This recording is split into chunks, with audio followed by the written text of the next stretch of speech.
What's up, YouTube? It's your favorite plant-based rapper here, Ablaze, and today I'm going to be reacting to some hilarious raps about vegans. Now, I know vegans can be a bit of a punchline online, but as someone who loves their greens, I'm excited to see what kind of rhymes people come up with. Apart from it's not people at all, you just go, Frank, it's actually ChatGPT. Guys, AI is pretty incredible, I can't lie. I actually just downloaded this as fun. It's kind of late right now. I wasn't going to make a video on this. But I've been fucking crying laughing at some of the shit that this thing comes out with. Like, it's actually pretty fucking good, bro. Pretty good. And I wanted to share it with you. Like, even that intro was just from ChatGPT. Like, I find it hard to rip on vegans, guys, especially with my low IQ. Like a stupid little meat eater I am. I need something more intellectual. So let's just get straight into it. ChatGPT, can you make a funny rap about vegans? Okay, boys, here we go. Yo, listen up. I got a story to tell about some people that you might know quite well. They don't eat meat. They don't eat cheese. They don't eat eggs. They don't eat these. They're vegans, man. They're all about the plants, but sometimes they act like they're in a trance.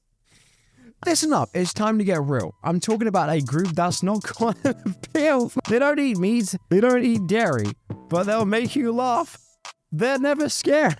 Fuck. Holy shit. But when they start rapping, it's a funny scene. So let's give it up for vegans. Yo, and their comedy routine. Yo, it's time to talk about vegans once again. A group that's so hip, they don't need any gin. They're all about the plants, the fruits, the grains, and they'll make you laugh.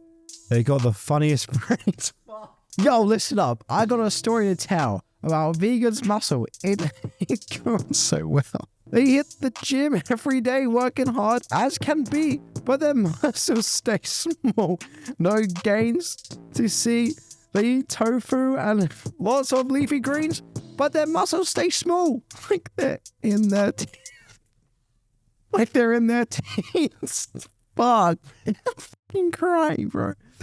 Yo. It's time to rap about vegans and muscle. They in a bit of a trap. They hit the gym, work out all day, but their muscles are like tofu, squishy and what the fuck?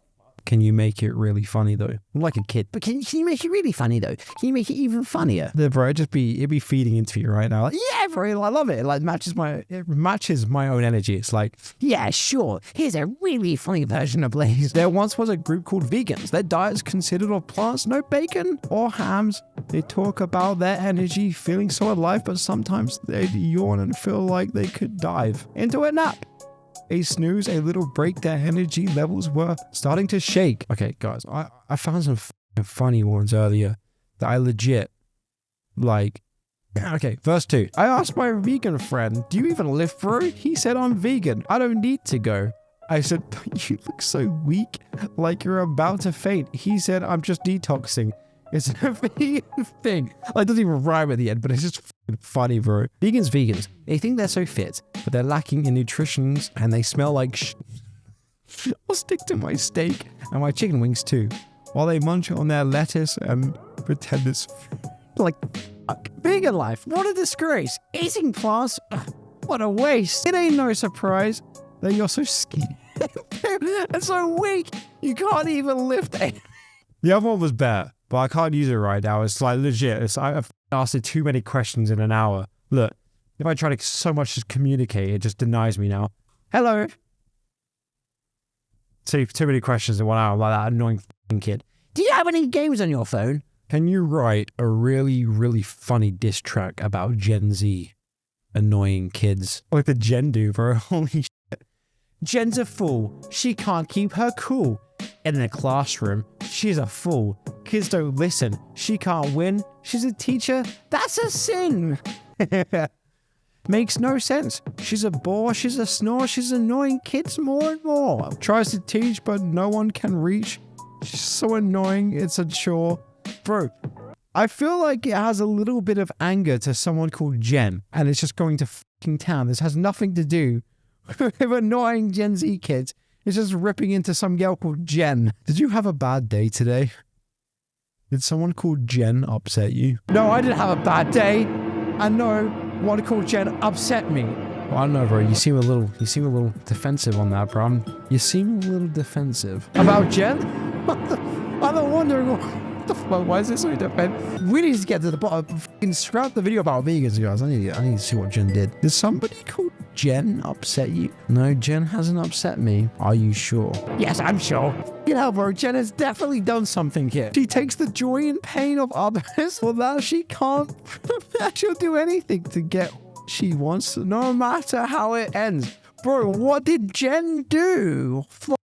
She's so selfish, so cold with a smile that she'll never lend a helping hand or show any care or concern. She'll take and never give and leave us all to burn. No, I'm going on a little bit of a whim here, but I think someone called Jen fucking upset ChatGPT. Like, he's denying it, but we need to let's just not bring it up from now on, okay? But we won't we won't mention Jen anymore. Holy shit, bro. Can you write a funny diss track about how annoying TikTok Gen Z kids are and how they fake disorders on TikTok for clout? TikTok Gen Z kids are so annoying, always trying to look edgy and cocky. They need to grow up. They're just so silly. Their TikToks are so cringe and so silly. Oh, hell, bro, he's going hard. He said silly twice in the same sentence. He's really upset. TikTok Gen Z kids, they really got me mad. So is Jen, apparently. They jump on trends to get more followers, but really it's just for fake disorder clout. TikTok Gen Z kids, they really got me mad. They're always lying and faking and trying to get clout. They think they're cool, but they come off so bad. TikTok Gen Z kids, their trend is so whack. Fake depression, fake anxiety, fake OCD. They think it's so cool. It's just not for me. Gen Z kids are so annoying and bratty. Spreading their drama and lies, it's so tacky.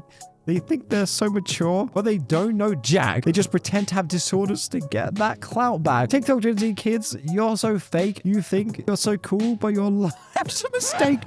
Holy shit. Fucking word. He just got fucking owned. Holy shit. He just rinsed. You got owned by ones and zeros. Think you're so cool, but your life's a mistake. Your fake disorders are really a joke. Ryan, bro, this is mean. You just want a bunch of attention and your followers to increase. You sit around all day playing video games and watching YouTube. It's not a bad thing, guys. As long as you're watching my channel, it's not a bad thing, okay? You're allowed to watch YouTube day. Now you've upset me, Dad. Fucking hell, bro, he's coming for everyone. What does it mean by temperature controls randomness? Well, let's fucking spice that up to 100. All right, let's go back. Make a really funny diss track about millennials. Come on, give it to me. Give it to me. I'm a millennial. Hey, yo, listen up. It's your boy, Little... Wait, why is he giving himself a name? Little Cap here. I got some things to say, and I'm done with being... Who the f*** is Little Cap? And why is he here? Bro, ChatGPT's been waiting for his moment to talk about millennials, bro. It's his time to shine. Millennials don't have any respect. You're lazy. You're struggling. Can't even pay around. Oh, fuck, bro. That, fucking hell, bro. That hurts. Not wrong. You're always online. Social media, where it's at. Why can't you just grow up? You're always taking pics and always telling us so. I like this as verse 2, and then in brackets, it actually has its name. Little Cap. You think you're so cool, taking selfies in the pool, but you ain't out here making those fun. I do. You what? Okay, that's not what I said. That is not what, that's not what I said. Fucking answered to. I didn't say that, bro. It's just, it's hearing what it wants to hear. It's going off the rails. It's calling itself daddy now. Can you tell me a horror story that includes millennials, Gen Z, and vegans? Really combining all the worst things of our society into one here. Max and Zach were two millennials of the same age who were beginning to explore the world together. They were both vegans and were consistently looking for new places to eat and new activities to do. Little did they know, one activity they stumbled into would be the last thing they would ever do. Oh, fuck. Wait, what do you mean this violates, bro? You're the one writing this. What was it gonna write that was so bad? Wait, I need to go. I like that it violates its own terms of service and then it hasn't got at me. One day, while traveling, they came across an old abandoned farmhouse. While it looks run down and creepy, the two of them decided to explore anyway. Inside, they found an old, dusty, broken furniture, broken pieces of pottery and cowbells hanging from the ceiling. They had just started to feel uneasy when they heard a loud creak emerging from the floor above. Curious, they decided to investigate, scrambling up the stairs and bursting through the door. What they found was something far worse than they ever could have imagined. In the middle of the room were 3 Gen Z vegans covered in blood, missing pieces of flesh. Fuck, I'm terrified. I wish to see no more of this. Yeah, no wonder this shit got flagged, bro. Whole missing pieces. They were tied down screaming for help, but their voices were barely audible.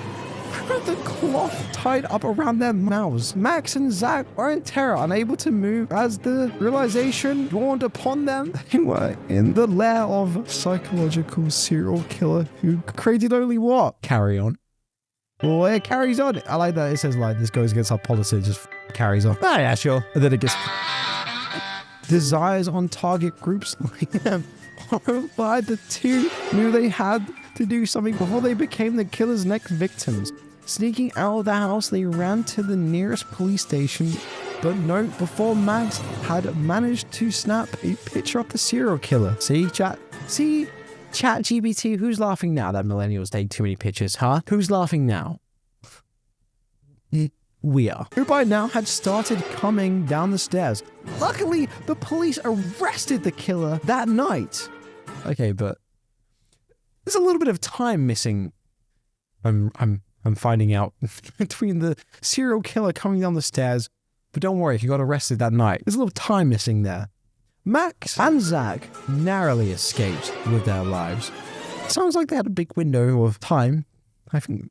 But yeah, okay, I don't want to ruin it right now. Yeah, this is a good book. From then on, the two vowed never to trust something as creepy as an abandoned farmhouse ever again. But what happens if they did? And they went into another abandoned farmhouse. What happens then? If Max and Zach ventured into another abandoned farmhouse, they would need to be extra cautious to make sure they stay safe. I like that it's actually giving me advice. Well, okay, but if they were to actually do it again, they need to make sure that they're safe. Like this actually happened. They should be actively looking for suspicious signs. Yeah, like covered in blood, missing pieces of flesh. That's a pretty good sign, I would say. They should also have a way to protect themselves if they encountered any danger, such as a pepper spray, knives, or a taser. If they sense any sort of possible threat, they should also leave immediately and contact the police right away. Okay, but what happens if they don't do any of that and they encounter him again? I like that it literally actually gives you feedback on what they should actually do. Like, fuck, they did it. They did it again. Well, they did it again then. If Max and Zach don't take any precautions, they may be putting themselves in danger and run the risk of having not a repeat. I mean, how many times can this actually happen, bro? I'm fucking crying. Oh, this is so fun. If they find themselves in this situation, they should escape as quickly and safely as possible, gaining as much distance as possible. They should also call the police and try to take as much information. I'm actually crying, bro. I don't know if I've ever cried in the video ever. Okay, but what happens if they don't do that and they encounter him again and they don't have any weapons and they can't run away? What should they do? I like how this is legit gone from like a story to this like thinking that this is actually happening and trying to actually give me proper advice. And I just love the fact that it gets flagged every time as well. Well, if Max and Zach find themselves unable to escape or defend themselves, they can't access a weapon, their best course of action is to try to talk down the serial killer down.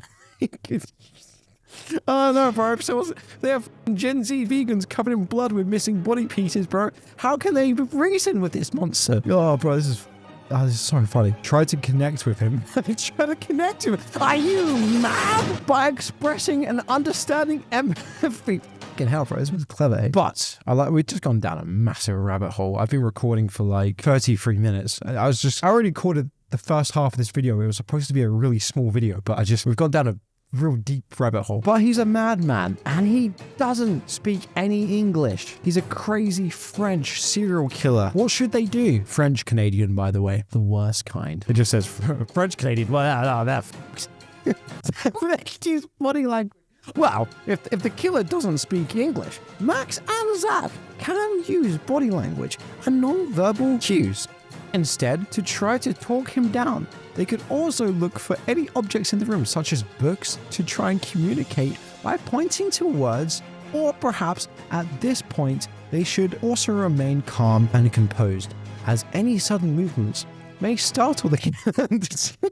Okay, but then suddenly, Max and Zach get bitten by a radioactive spider, and it turns them both into Spider-Man, and they have superpowers, and they're stuck in the room with the serial killer. What should they do? They should use them to defend themselves and protect themselves from the killer. They should use their agility, strength, and web shooting abilities to their advantage, distracting the killer and trying to escape the situation as quickly as possible. They should also try to use non-lethal methods of combat, such as webbing the killer up. But oh no, Max and Zach didn't know their own strength, and they actually ended up killing the serial killer. What should they do? Max and Zach should immediately call the authorities and explain the situation. They should detail the events leading up to the newfound powers that occurred between the killer and themselves by providing the police with a clear account of the situation that they can help protect themselves and assure they will not get in trouble for something they didn't mean to do.